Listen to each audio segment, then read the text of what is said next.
Welcome to the Late Night Show. Hope everything is okay. Hope everything is all right. I'm your host, Andrew Dick.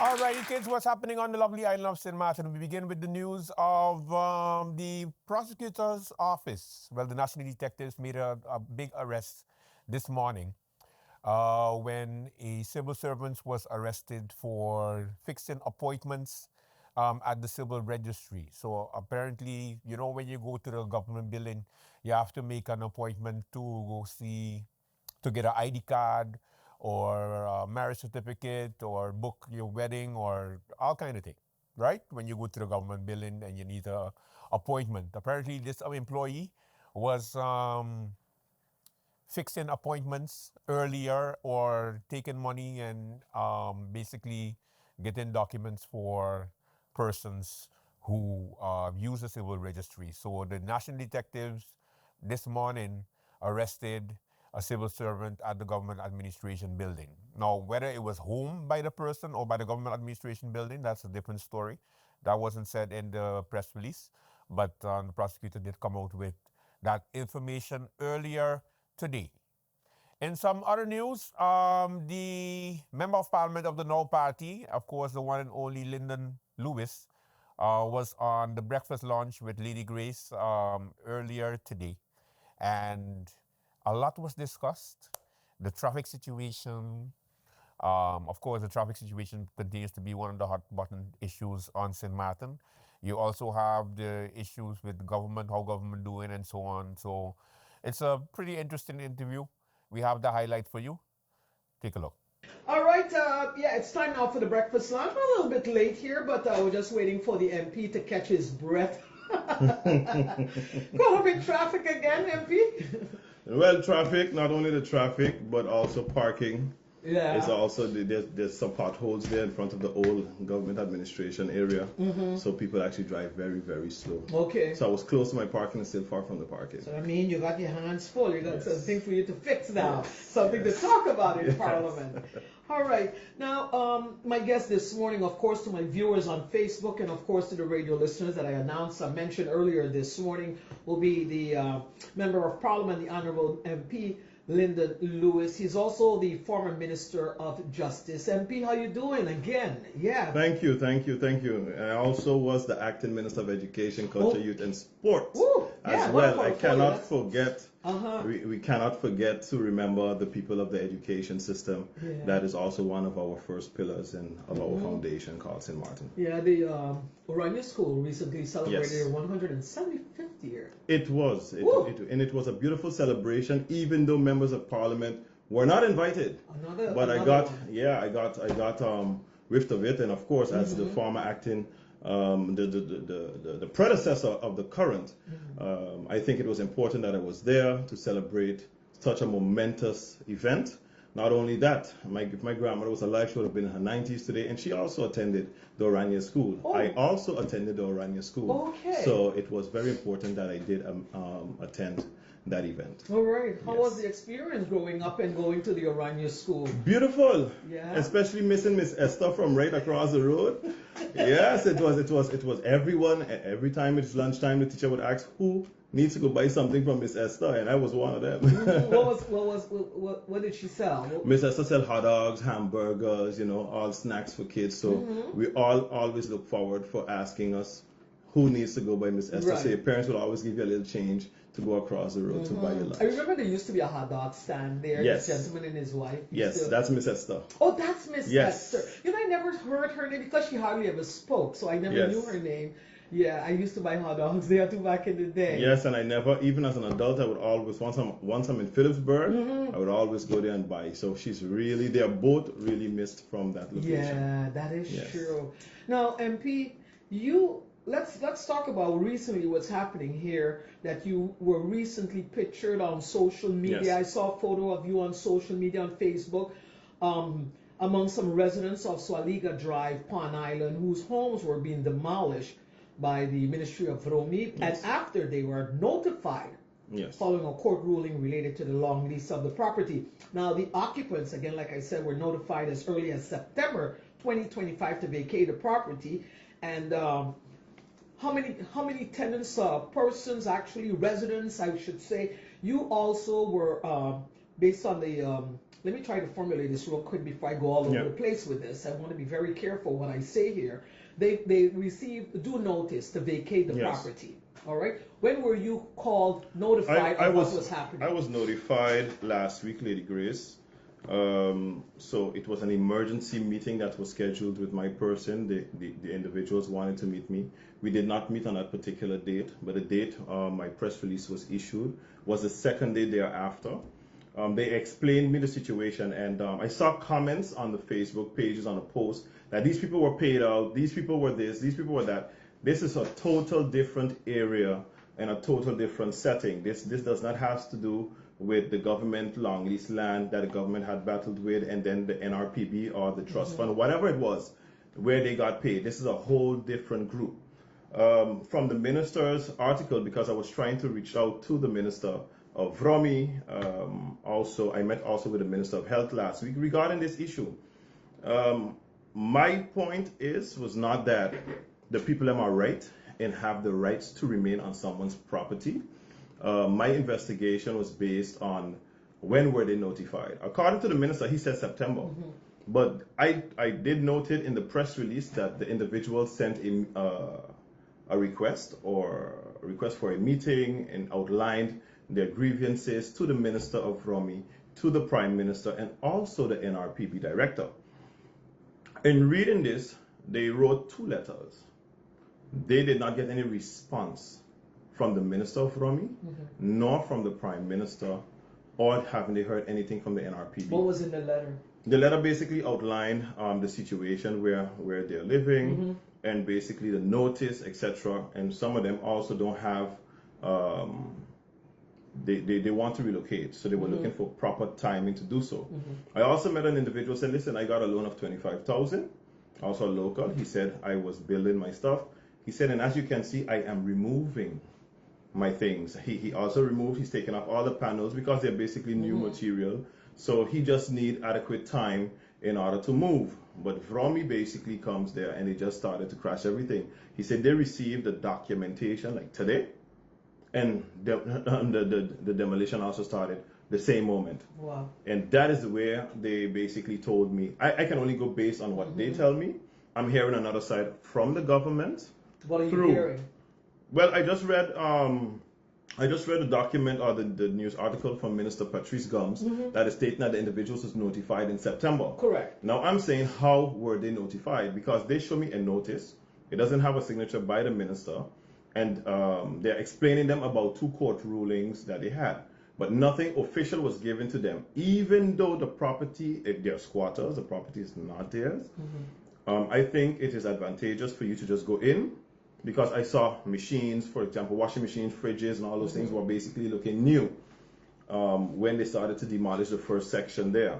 I understood that the property, it was, I think, a battle between the owners or who's leasing that property. So there's 2 well-known owners, basically. Locals. So that's how I knew that property has nothing to do with the other section that was already cleaned off, with the other individuals that were already paid out.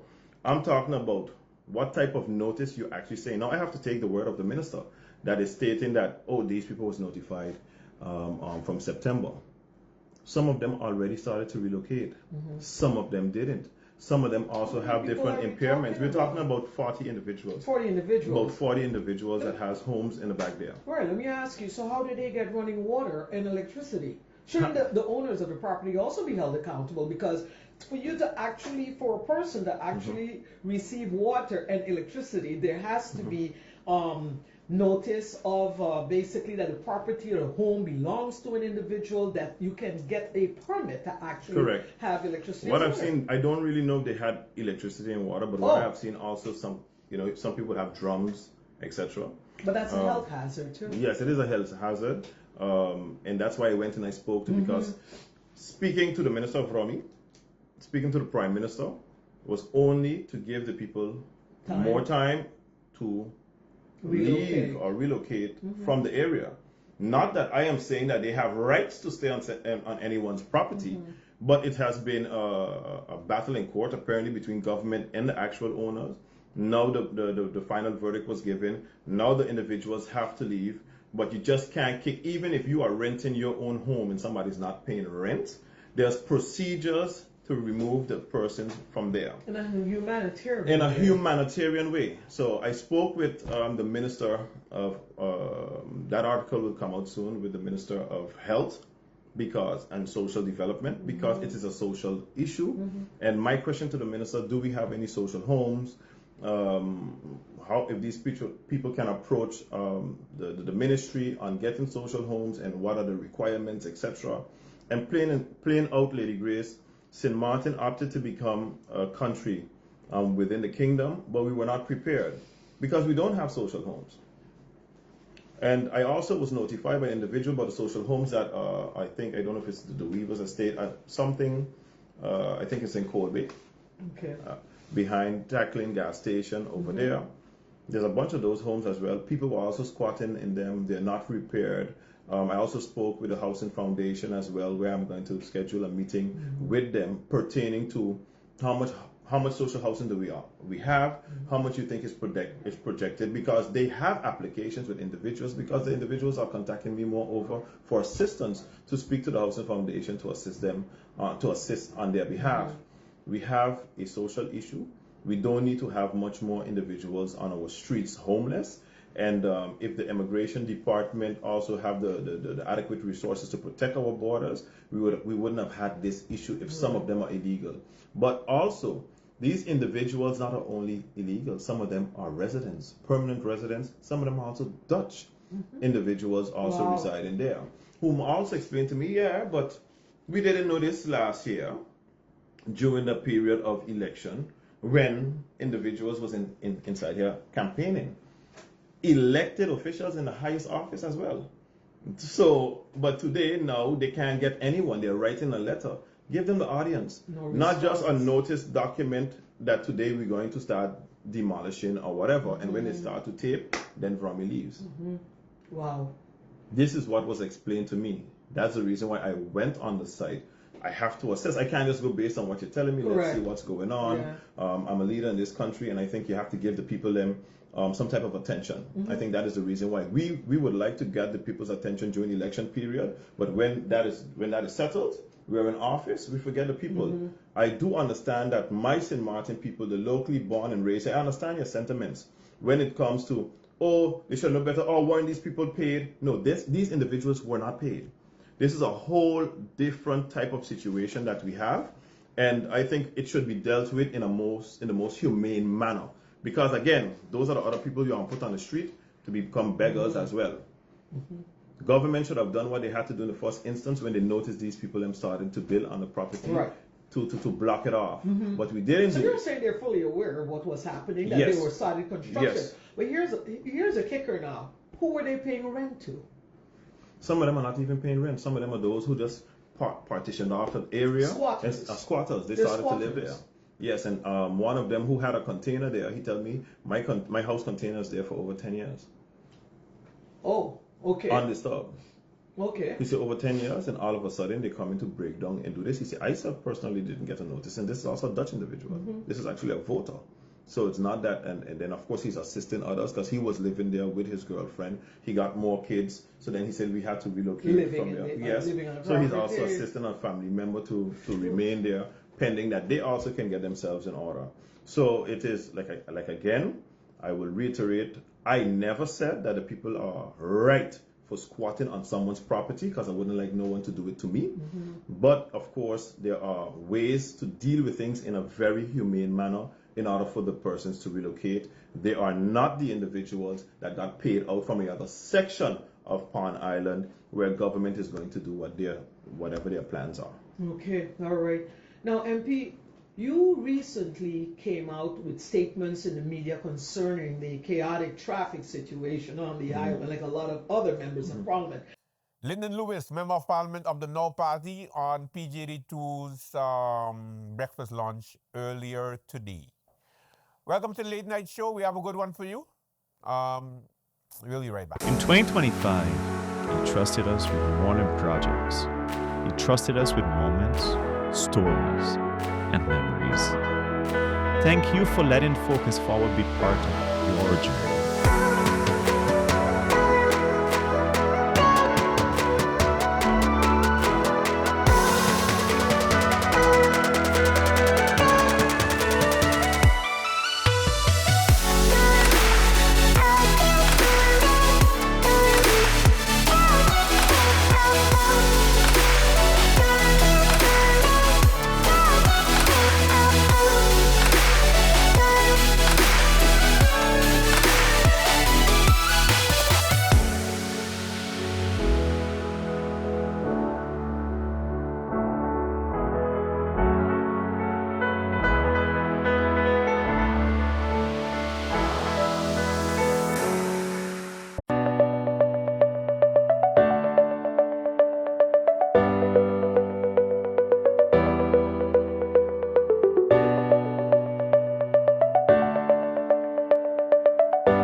sun rises over St. Martin, bringing new energy, new possibilities.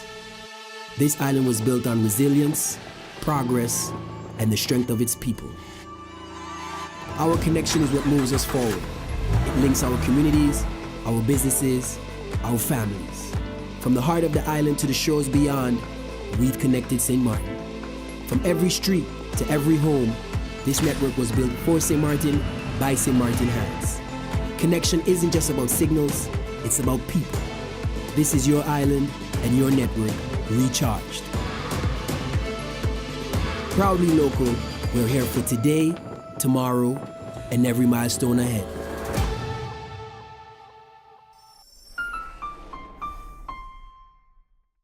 All right. Now, of course, it's always good when we give you more information about what is happening on the island. Of course, they had Carnival this past weekend.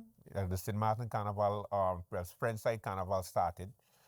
We have the highlight for you of some of the things that took place on the Friendside, opening the Carnival season for the Friendside of St. Martin.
Okie dokie. All right. It's time for another commercial break. When we come back, more late night. Introducing St. Kitts and Nevis's newest TV channel, Television Caribbean, TVC Channel 40, on the cable's Ultra TV. TVC promises to deliver the finest in television broadcasting in St. Kitts and Nevis and the Caribbean, with some of the best local programs in news, sports, and entertainment. Join us for Insights, where we delve into the lives of our guests. Let me see what happened if I put this to it. Big explosion, like, okay, note to self, don't do that again. Or get in-depth analysis on Newsline 360. We have sports, entertainment, and inspiration. It's all here on TVC Channel 40 on the cable's Ultra TV, on TelTV Cable Network in St. Martin, and on our website www.tvcplus.live. TVC Channel 40. See the difference.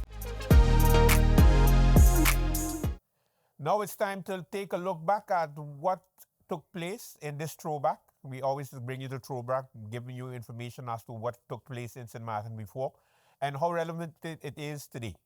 Take a look.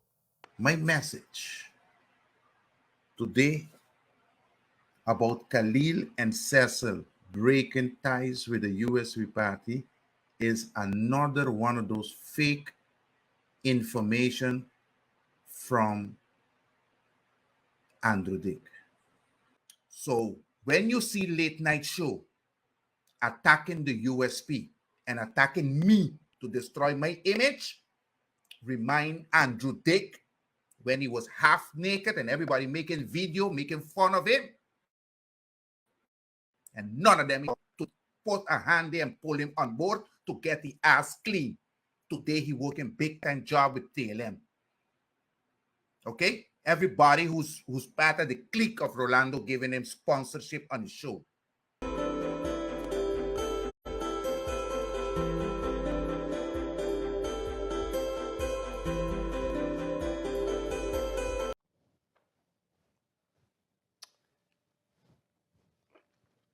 I'm not going to gloat.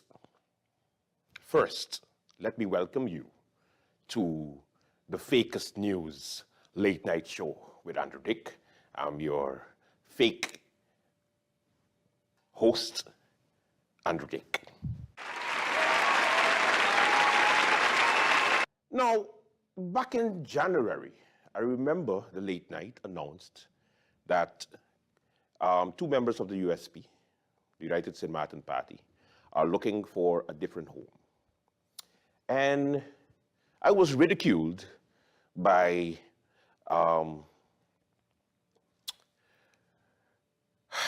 the paparazzi. Yes, let me call them that, the paparazzi. I was ridiculed publicly, as you heard there. First of all, sir, I don't work for Telem, so you're wrong. I don't work for Telem. So, again, who's spreading false news? I don't work for Telem. What are you talking about? Secondly, one of the members that he mentioned there did resign from the USP. And in a letter that was released yesterday, you can see it on the screen, it shows that the member Khalil Raven has officially resigned from the USP. So am I gloating? Because I don't want to do the whole, I told you so, that I was right and Gromiko was wrong, which oftentimes he is. But then people go and say, Andrew, don't be smug, just keep it going, leave it alone. And I'm like, no, because I left it alone in January when he did the slandering and he did the fake news and he said all kind of craziness, which half of it is not true, by the way. But again, you know, he has his audience. And sometimes we like to cross over. So sometimes I like to answer and he likes to answer. And sometimes he likes to call my name. So let me say, Gromiko, kontabay. What now? Where's your live? Apologizing for saying that I was trying to slander the party. Where's the live apologizing that you are completely wrong for me working for Telem? Because I don't work for Telem. So your maribombas and your cheerleaders get it wrong. What else are you wrong about? And there's so much other videos that I have in my arsenal, but I'm saving them. So get it out. Yes, I was half naked walking on the streets barefoot, and I was in so much trouble. I went to rehab, I came out, and you're still talking about it up to this day. So everything you did for me during my time of suffering was because you wanted to use it for your political aspirations, or you did it from your heart? No, you don't have one, because you have to continuously remind people, they know what's going on. Khalil Raven resigned from the party, he said, due to family reasons. Now, I heard he going to the Democratic Party. Go and make another meme now stating that I given fake news. The USP put out a statement, the president at least, on the paparazzi page, and he put that, the leader of the USP, Pamela Gordon-Carty, basically stated, yes, we are transparent, so we let you know, it's confirmed, we wish him well. They don't wish him well, they don't, because they were salty. Yesterday, you had a post going on Facebook by the same paparazzi stating, well, at least we lost one vote, but we have 120 persons to convince to stay with the USP team. It's a sinking ship. You know what I think the family problem was? I think he went to his family and he said, I'm staying with USP, and then all the family members was like,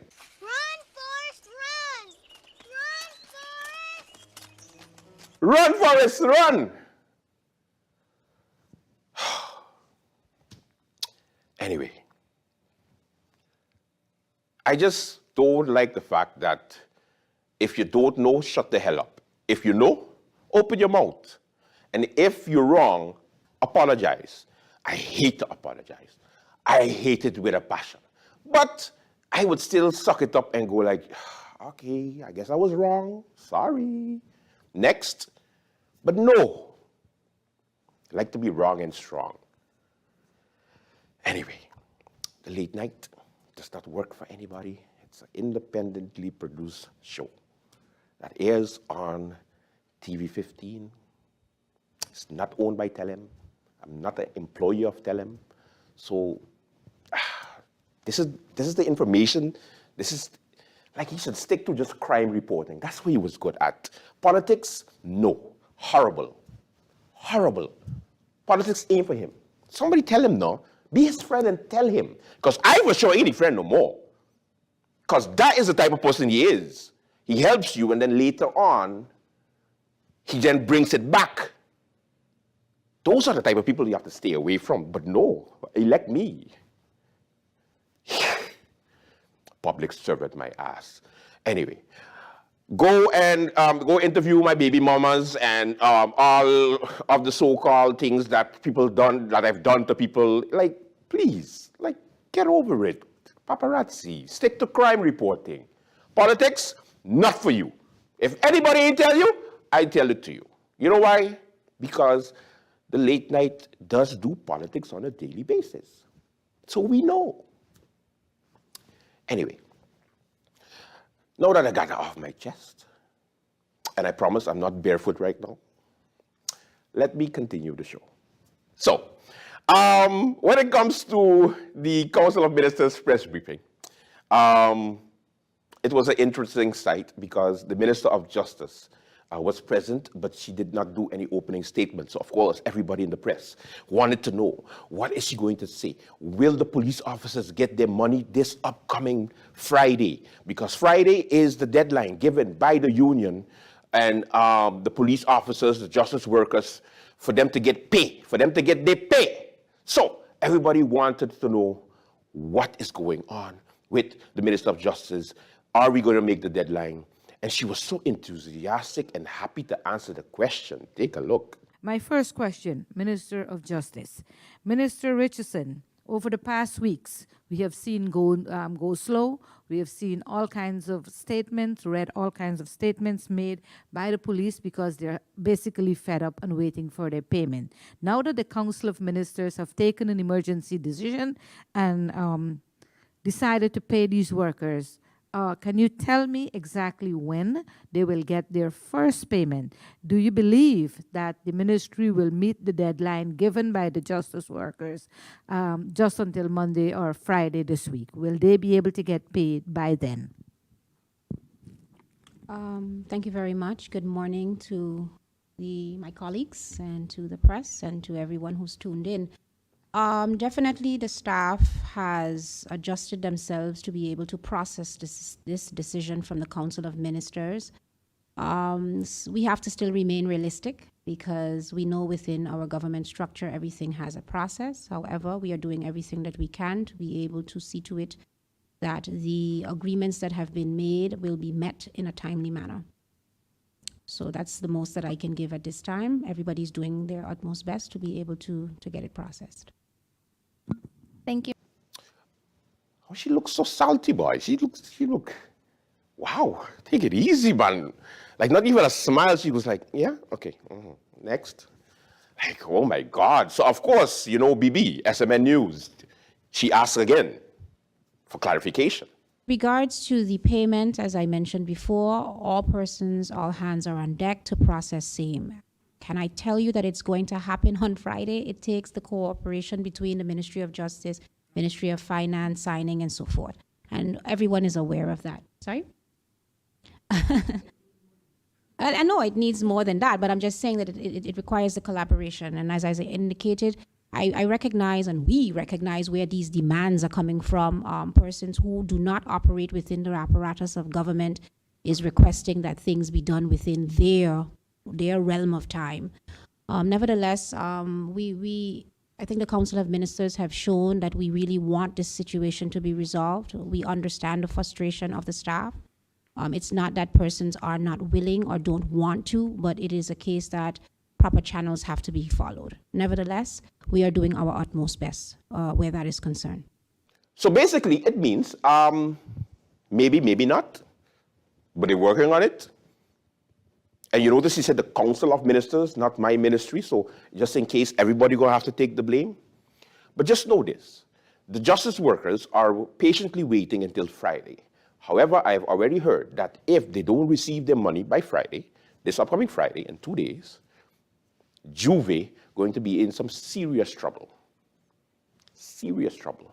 So, my stupid advice, my unqualified advice to the government is, you get all your shit together because Juve has to go on.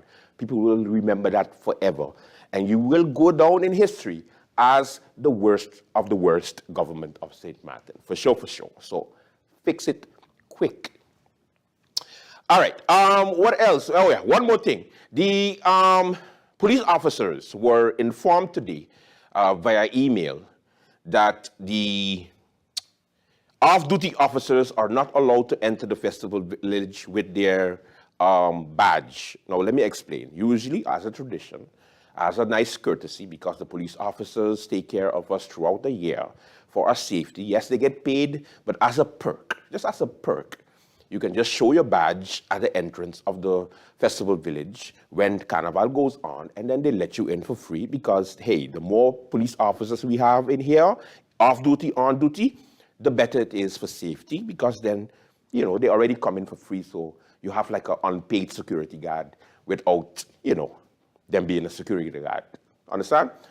Now, during a meeting with SCDF, the Minister of Justice was informed by SCDF. Let me say this again for those in the back.